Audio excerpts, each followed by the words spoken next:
Thank you very much. Tracy, thank you so much for that wonderful presentation. And once again, could I commend the work that you have done for Iona and continue to do. It really is outstanding. I now come to the ultimate speaker today. That's Baroness Nuala O'Loan. I'm delighted to see her here today. She has contributed so much to public life here in Northern Ireland. She was, of course, originally an academic and lectured in law at the University of Ulster. And she became the police ombudsman in Northern Ireland at a time in which we were trying to rebuild our police service and create a new police service for all the people, PSNI. And that's one of the great successes of our society since the Good Friday Agreement. But without an effective and diligent and conscientious police ombudsman in the shape of Nuala O'Loan, we would not have had that success. Of that, I am certain. It was a very, very important contribution to that. But Nuala has become a member of the House of Lords, as you well know, and in the House of Lords, and indeed outside the House of Lords, she has continued to advocate on a wide range of social and moral issues, in particular in relation to the right to life, and also in relation to dealing with or allowing professionals to deal with conscience issues in a protected manner. And she has currently introduced a conscience bill. It's progressing through the House of Lords. I'm not quite sure where it's at. Nuala will let us know. But it ensures, the effect of it would be to ensure conscience protection for all medical professionals. And that protection is not there at this moment in time, as we know from the case law. But I want to welcome Nuala. Her talk is titled, Into Your Hands, Call to Care as the Journey Ends. Nuala O'Loan, you're very welcome.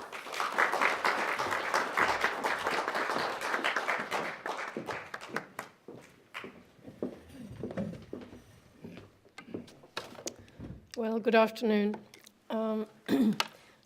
First of all, I want to thank Tracy and Iona for convening this conference. I think it's been enormously important. I'm grateful for the invitation to be with you because I have learned a lot in the time I've been here.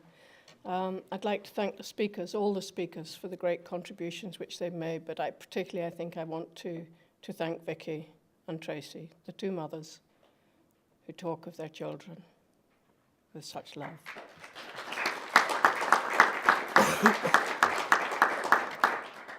So I'm not a medical expert, I'm not an ethicist, I'm not a palliative care expert, but I am interested in these things, and they do form part of my work in the House of Lords. The rest of it is what I call justice, security, and human rights. Can you hear me? Yeah. Justice, security, and human rights.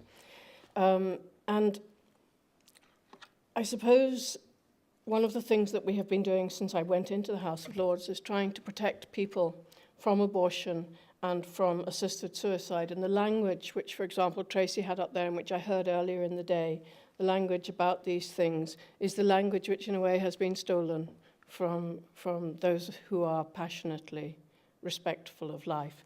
And that's difficult, because having taken the language, we then have to find the ways of contradicting that.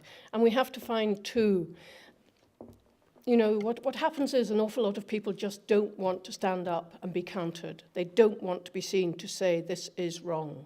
They do not want to be judgmental. It's bad to be judgmental. But sometimes you have to make decisions. And it can be very hard to persuade people to make decisions. Alban talked about my bill. It's called the Conscientious Objection Medical Activities Bill. And it is designed to give a right of protection, so that people don't have to engage, so that registered medical practitioners don't have to engage in abortion, in treatment under the Human Fertilization and Embryology Act, which is the creation of embryos in vitro and things like that, and on the withdrawal of life-sustaining treatment. Now, you'd think that would be something that might appeal to people, wouldn't you? In this country in which we have, for so long, acknowledged rights of freedom of conscience and belief. And you know, we have 24 bishops of the Church of England in the House of Lords. One of them turned up yesterday for the hearing. And he is wonderful, the Bishop of Peterborough. He has done the work that we really needed him to do. But there's something that said to me, you know, it's work for all of us to do. And it's work for all those who believe in the sanctity of life. It's a very challenging topic when you begin to talk about death. We talk so much about the beginnings of the journey of life, and it's usually in glowing terms. We don't very often talk about the end of life, other than when we encounter it, perhaps as the death of friends or relatives. And we have a different conversation then from the conversation we've been having and will have today. And of course, death can be frightening. It can be frightening for all of us at times. You know, the great American entrepreneur and philosopher William Penn wrote, and you'll recognize this, life is eternal and love is immortal, and death is only an horizon, and an horizon is nothing save the limit of our sight. So even when we believe that, it can be difficult for us. But I think there are times when we just don't fear death, because it is the natural end of life. When it comes too early, when it comes violently, when it comes sometimes with serious illness, very quick serious illness, it's so frightening. But sometimes it is the journey home. And that's important. It's a journey home to the Father who made us, to the Father who has held us all the days of our life and who is waiting for us.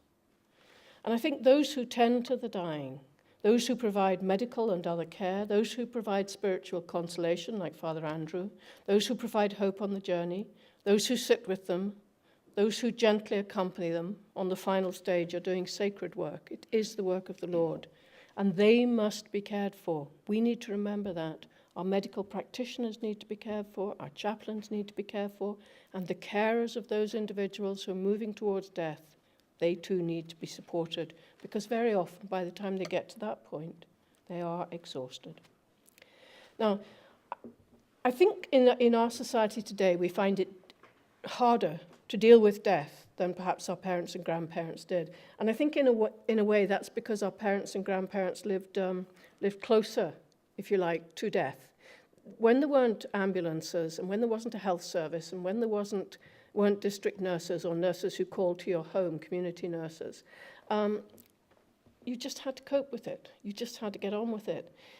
And death was more regular. There's no question about it. Death was more regular. And that was challenging, but it was part of life. And when we lived in Africa, Declan and I, we were there for 3 years. We lived up country in Kenya, and Declan worked in a school. And life, you could see how life could be so very short and so very hard. And I remember when our second son was born, bringing him home, and another teacher's wife had brought her baby home, I think the day before I came home. We were both expecting at the same time. And I brought Patrick home from the hospital, and she brought her little baby home too. Her little baby had been placed in the one incubator in the hospital. After a day, she had been removed from the incubator because they needed it for another baby, and she died. She died because she needed very simple, very basic care. And her mother brought her home and buried her in the garden. And that was how it was. And I remember talking to her about it. And she said, I couldn't bear her grief and my happiness together. And I remember her saying to me, you know, I think the expression is Shukura Mungu, it's the will of God. Not easy. Most of us grew up with wakes, with coffins in the homes, you know, before the requiem and that sort of thing. And I have a friend who remembers how his mother used to be called the woman who sits. That's a very strange expression. And this was 60 years ago, before the palliative care systems, etc. She had a unique way of being with people. She was one of those neighbours to whom people turned when people were dying. And she brought comfort and she brought calm. And Sam remembers as a little boy many a night hearing the knock on the door and then hearing his mother disappear. And she would come back very often in the early hours of the morning the next day or even the day after, sometimes longer, and she would make their breakfast and she would send them out to school. And she would have tended and cared for this person and sat with them all the way through. I think she must have been a wonderful presence, this woman who sat. We in Northern Ireland actually do know a little more, and we do talk a little more about death in our English cousins. I regularly meet people in their 30s when I'm doing work on the battle against assisted suicide and things like that, who have never seen a dead body, who have never seen a dead person, who have never seen a death. They only go occasionally, very occasionally, to the funeral or to the crematorium. And that, you see, makes it easier for those who would seek to bring in the kind of legislation that Tracy was talking about, because you take away the person from the equation. And it is about dignity and respect and things like that. It's not about people. And, you know, as I've gone on, the one thing I've learned is that one thing we know is that we will go home to God. We don't know when, we don't know where, we don't know how. That's the only thing we definitely know. It can come sooner than you expect. I had an experience a year ago, I think, of getting off a bus on Victoria Street, and because there'd been one of these terrorist incidents, the whole pavement was blocked off so people couldn't drive onto it or park on it. So there was a very narrow pavement, in the very narrow edge of the pavement, about 4 inches, which sloped. So I got off the red bus, went to walk along the pavement to get onto the pavement where you could, slipped, and went down onto the front of the red bus. And I remember twisting my ankle so badly I couldn't move, but thinking to myself, the bus driver doesn't know I'm here, and he's just about to drive off. And this was really quite frightening. And somebody came to my rescue, and somebody sort of waved to the bus driver and said, don't move, and all was well. But I did think in that moment how quickly life can be done. I want to speak now about some of the stages on the journey to death, and some of those things I've learned from the people I've encountered. And the first thing I've learned is that the end of life is rarely predictable. Doctors are often asked by patients, how long have I got to live? Sometimes they will talk in terms of a few days or a few weeks or a few months, and sometimes they'll be right, but very often they'll be wrong. We hang on their words. We attribute some sort of, it's not that it's a lack of truth, but we attribute some sort of certainty to those words, even when they're qualified.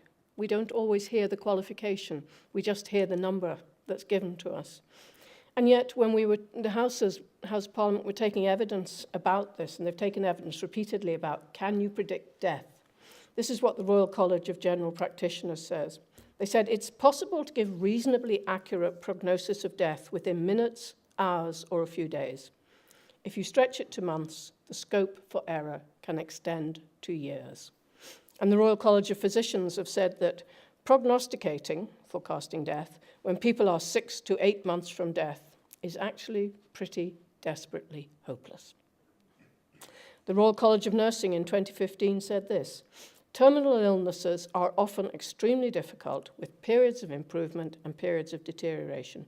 This can make it extremely difficult to know when a person might die. So, to know when someone's going to die is almost impossible. And it's the product of many factors, some explicable and some inexplicable. People can hang on as, I think it was, is it Eamon, who said, you know, where people will hang on until somebody comes. People will hang on until somebody gives them permission to die, because they don't want to cause the distress of their death to their loved ones. And so if somebody whispers in their ear, and I've heard this so many times from palliative care practitioners, if somebody whispers in there, it's all right, you can go. Within minutes, they can be dead. So I think the only way to die is to live through it, to learn to accept what is coming, not stopping life because there's a prognosis that it's coming to an end. And we do see about these people who are told that they're dying, and they go and take every penny they have, they sell their house, and they go and have a year of glorious jaunts, and then they found out actually it was a mistake. and you know, sometimes they can have mixed feelings about that. Yes, as you approach death, the world shrinks. And I often think about this. I mean, my world is shrinking. I can no longer do things that I could do when I was younger. I've got a difficult knee, and I know that climbing and things like that, absolutely out of the question. The world shrinks. People's world shrink from the world to the city, to the country, then to the city, then to the location, then to the house, then to the room. That's how the world shrinks. And it shrinks too in terms of visits to family and coffee shops and garden centres and all the places they like to go. And eventually there comes a time when, like Sam's mother, we just have to sit.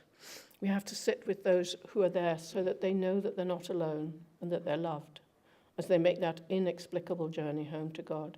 And we have to let them say their goodbyes, hard though it is. It's very hard when you're with someone who's dying unless they give you permission to talk about their death.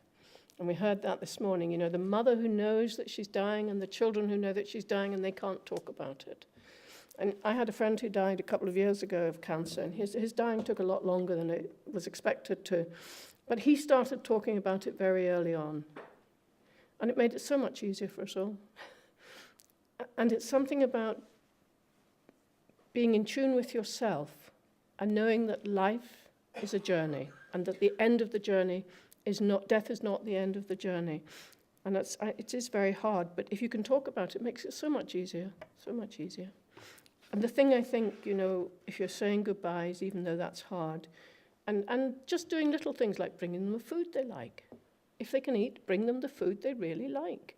You know, don't pay attention to nutrition and things like that at that stage of life. If they want an alcoholic drink, it's not going to do any harm. Give them space.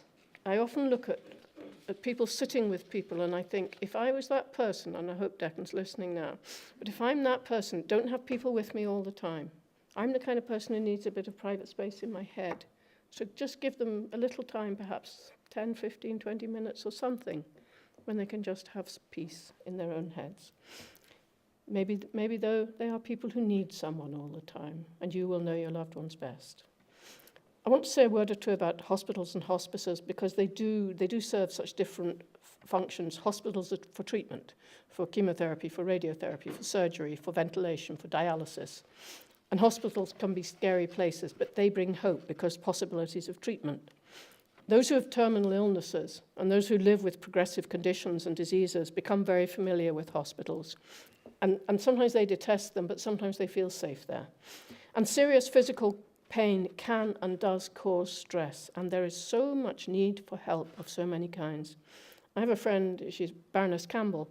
You can Google her and you can see her. She's beautiful. She's absolutely beautiful. She's about 3 feet tall, and she has a progressive neurological condition which has affected all her muscles. And so she can only move one finger with which she can move her wheelchair.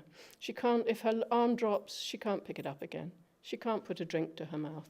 If her lips are dry, she can't put cream on them. But she's amazing. She's working away.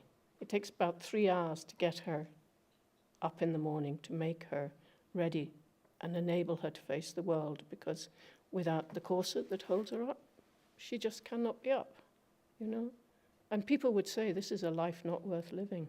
I want to tell you what she says about it, and what she says about the risks attaching to the suggestions which are so common now, that we should allow people to die through assisted suicide and euthanasia, rather than having them to go to Dignitas and places like that. She says this: as someone who has come close to death on several occasions during my childhood and adult life, I know how essential it is to have a positive outlook.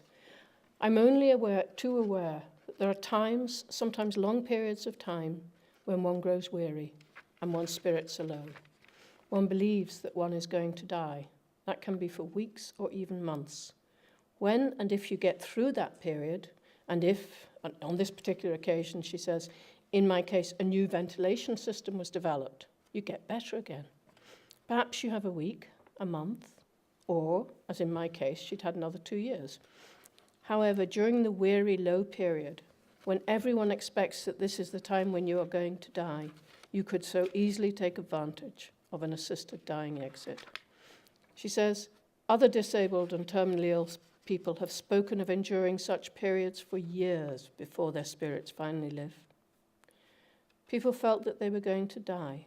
You know, she said people who think they're going to die, they don't take out pensions. She says, I have no pension. Jane is 50 now. She says, so remember that when I come looking for a free dinner. She's got an amazing spirit. But she said, what pulls me and others through those periods, and there are hundreds of others, is the unfailing support, encouragement, love, and understanding of those around us, both professionals and friends. It's seeing their efforts and determination to make one feel better, to do what they can, such as invent another ventilator, whatever it takes and whatever the prognosis, that lifts one out of oneself step by step. It makes one want to participate in a shared endeavour and make the best of whatever time is left. Hope is a great healer. When we cannot heal, it is at least a balm and a great comfort. She said, I'm fortunate in knowing that those around me will always do their best for me. Amazing doctors and nurses. Their focus is on making my life better, not on giving me options. You hear that? Making lives better, not giving me options. Searching for ways to make things better. Metaphorically, every time I approach life's finishing line, those doctors and nurses do their damnedest to push it further away. And she acknowledges that others aren't so lucky. But even Jane herself, I remember a couple of years ago in St Thomas's Hospital in London, she had a very serious chest infection. And the doctor said to her husband, she has no quality of life. She can't move. She can't do anything for herself. Really, it would be kind to let her die. And her husband composed himself, and then he reached in his pocket and he pulled out a photograph of Jane just days previously, receiving an honorary doctorate for her work for the disabled. And he said, Jane has quality of life. Jane makes a contribution. Jane is valuable and you must save her. And they did. So they need, people in this situation need those who will stand up for them.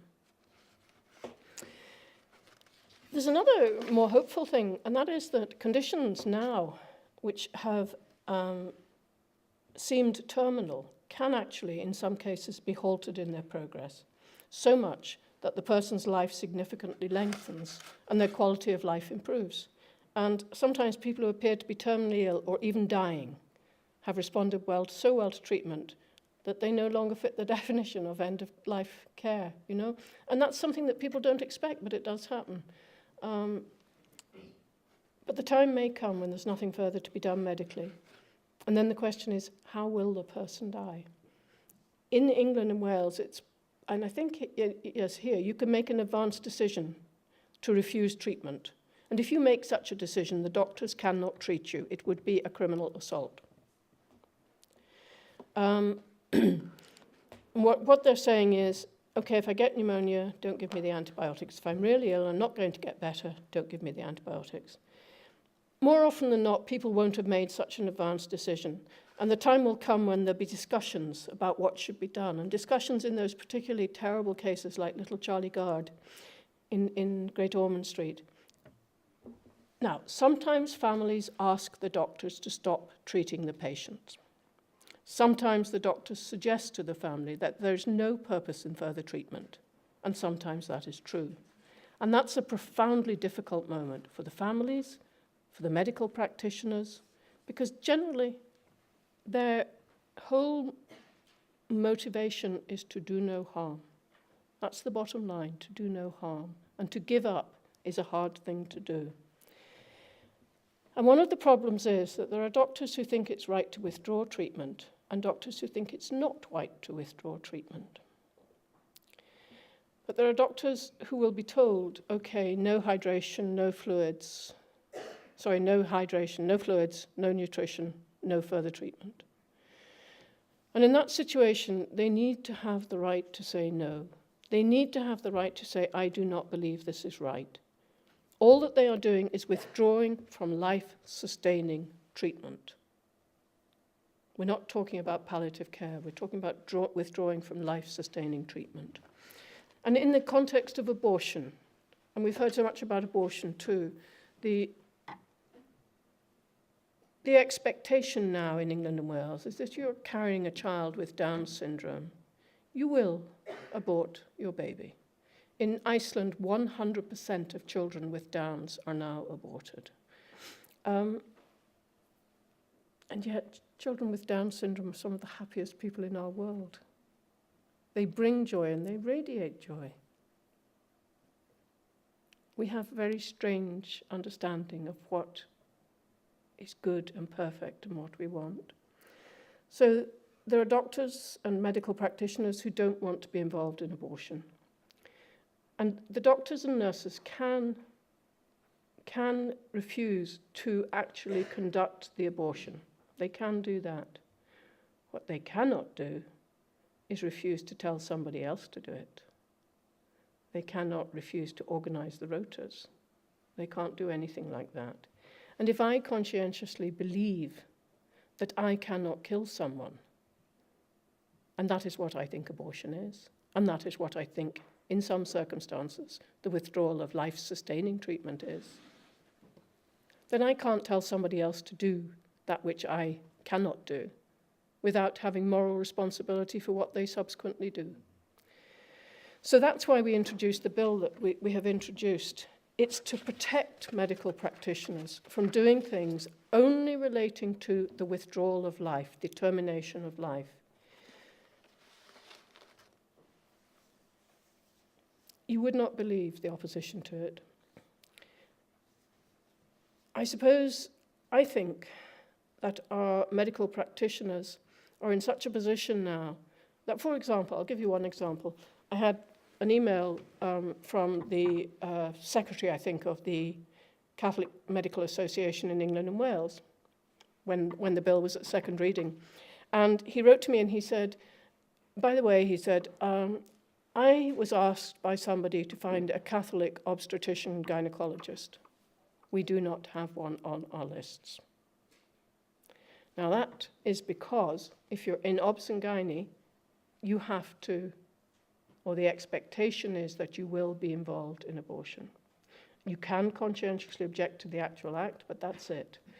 Now, the result of that is that an awful lot of young people who read the website of the Royal College of Obstetricians and Gynecologists will find no reference in all the glowing testimonials about why you might want to be an obstetrician or gynecologist to abortion.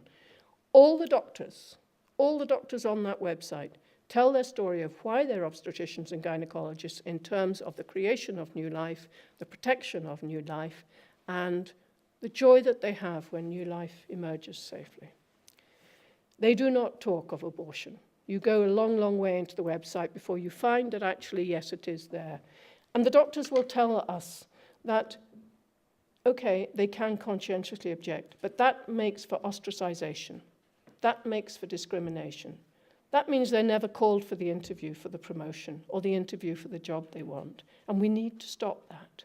We need to stop this almost crusade towards the normalization of ending of life, because it is something which is predicated upon pragmatism. It's convenient to get sick old people out of the way. I can't bring myself to talk about young people, but that's what people say.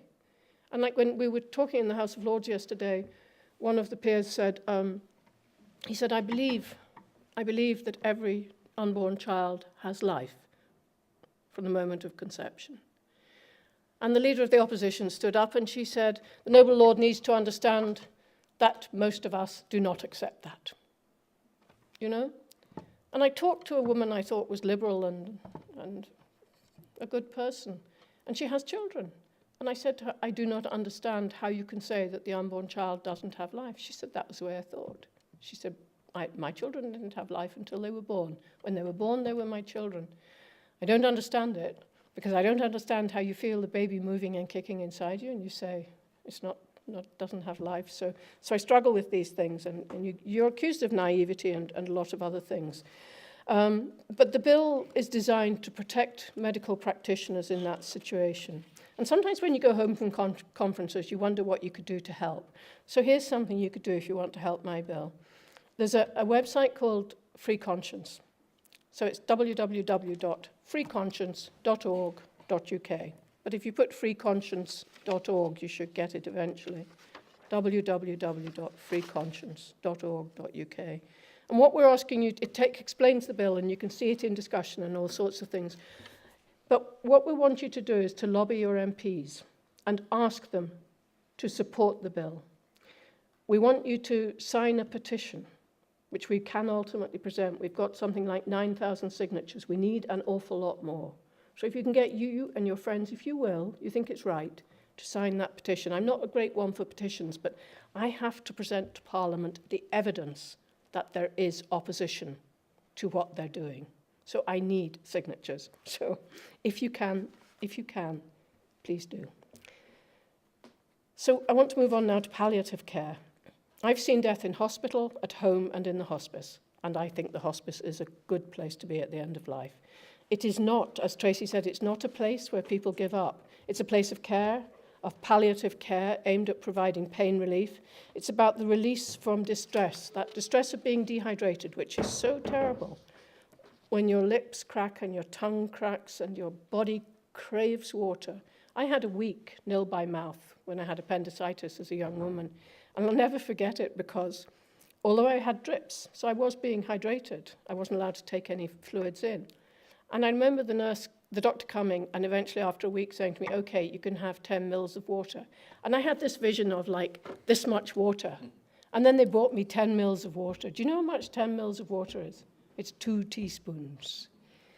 And I had hydration, but I desperately wanted to drink water. So it's about protecting people from that. You know, when people go into hospices with cancer or into hospital with cancer and things like that, the focus is on treating the organ which is affected. And they forget very often, my palliative care colleagues tell me, they forget that when people have suffered from migraine or arthritis or whatever it is all their lives, they will continue to suffer when they have cancer. So that even though their cancer pain may be relieved, that actually the migraine pain or the arthritis pain may not be relieved. And they may just need simple things to deal with that. And doctors don't always think about that because they're focused on the care plan for the particular condition. And I think hospices definitely can be a place of comfort, joy, peace, life, and care. They're extraordinary places. They're staffed by people whose vocation is to work with the terminally ill, with people with progressive diseases. And many of them are volunteers. And they've often come to the hospice because of their experience of dying, either in hospital or in hospice. And it's interesting because I would have been like Tracy. And I remember somebody I knew who died of cancer. And when the hospice was suggested as a place for her dying, she didn't want to go. And her husband even more didn't want her to go. He wanted her cared for at home. That was what good families did. They cared for their loved ones at home. And I watched her dying, and it was terrible. And actually, I now know she would have been in a much, much better place in a hospice because they have the equipment. Because when somebody falls, as seriously ill people will fall, they have the equipment and the techniques to get them safely back into bed. Because medication is available constantly. Because you're not relying on a nurse or a doctor coming out. So I think her dying could have been much less traumatic for her and her family. And I think the question is whether we need to think a little more about these things before the time comes. It can be an odd thing to say, but I actually think we need to talk about these things now. There aren't enough hospices, although we do have hospices here, there definitely aren't enough hospital beds. They're not part of normal National Health Service provision. They're very much supported by you and me in the community. And they have to keep the standards at the highest possible levels, meeting all the requirements of all the Royal Colleges and everything else. Governments need to change that, and that's something else you could do, lobby for hospices. And sometimes I want to talk about the fear of medication, because people who are approaching the end of life can be fearful that if they consent to medication, they are consenting to the termination of their life. Even though the purpose of the medication, as I suspect Gavin talked about this morning, is to relieve pain.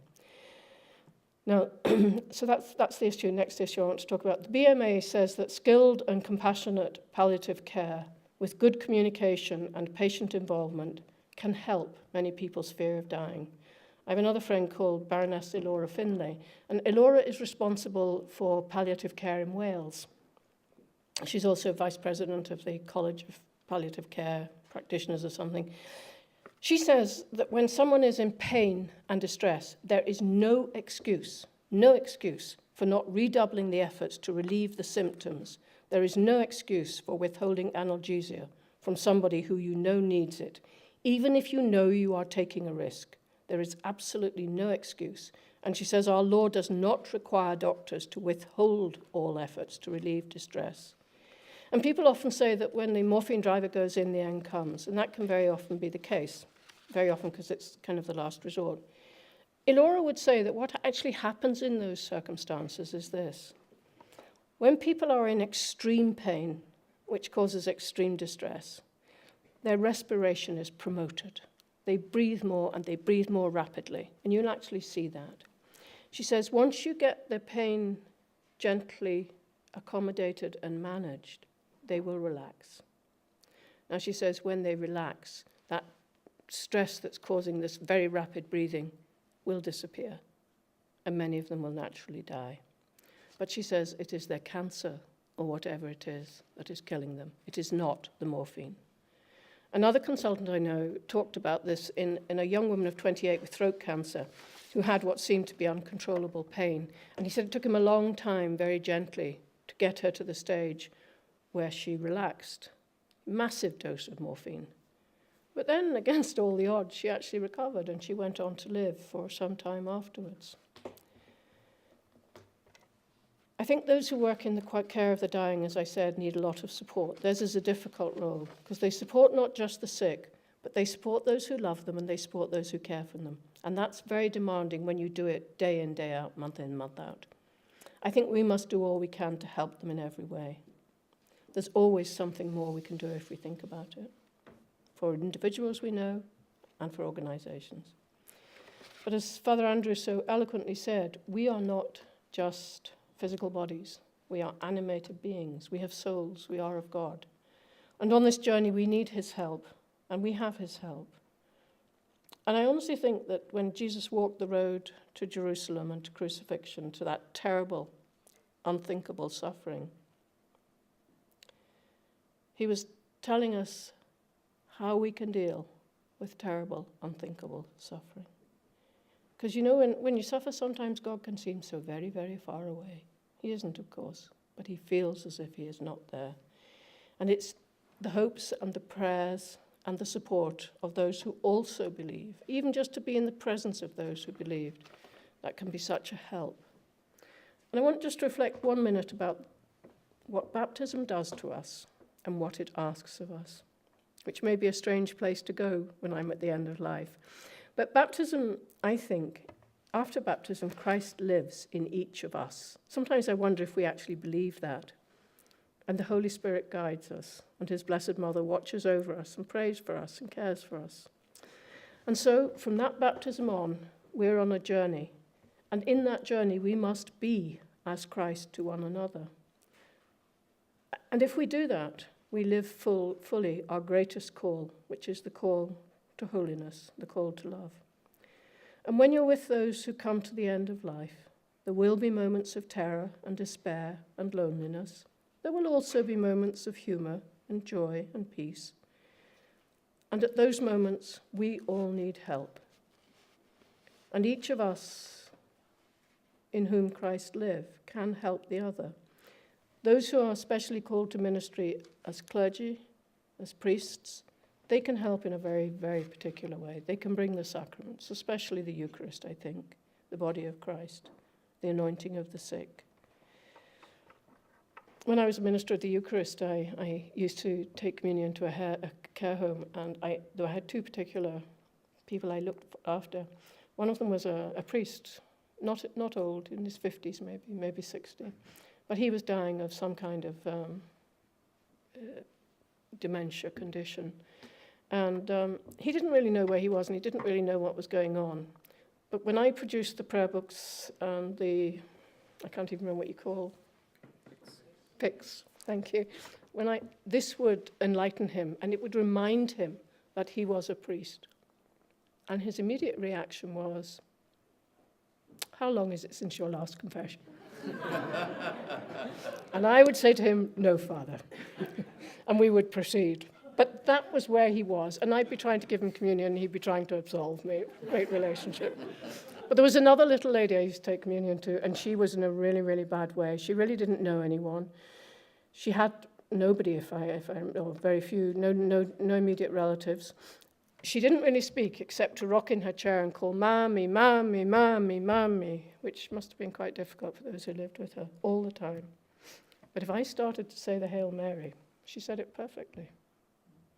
Somewhere from the reaches of her mind, it stayed with her, and it brought her for that moment peace and comfort. So I think we must give thanks to all those who bring us peace, comfort, consolation, respect, dignity, and peace. So, in closing, this business of life ending is very complicated, very challenging, demands much of us, but we can help others, and the time will come when others have to help us. And God is there through it all. I think of this is a prayer by Thomas Merton, which I love, because it describes my life exactly. I'm going to share it with you. It starts like this, and this is why I like it. My Lord God, I have no idea where I'm going. I do not see the road ahead of me. I cannot know for certain where it will end, nor do I really know myself. And the fact that I think that I am following your will doesn't mean I'm actually doing so. But I believe that the desire to please you does in fact please you. And I hope I have that desire in all that I'm doing. I hope I will never do anything apart from that desire. And I know that if I do this, you will lead me by the right road, though I may know nothing about it. Therefore will I trust you always. Though I may seem to be lost and in the shadow of death, I will not fear, for you are ever with me, and you will never leave me to face my perils alone. And so in closing, a few final words. There is one prayer which I say very often, and which came to my lips as I lay under the bus and thought this was the end. Into your hands, O Lord, I commend my spirit. Thank you very much.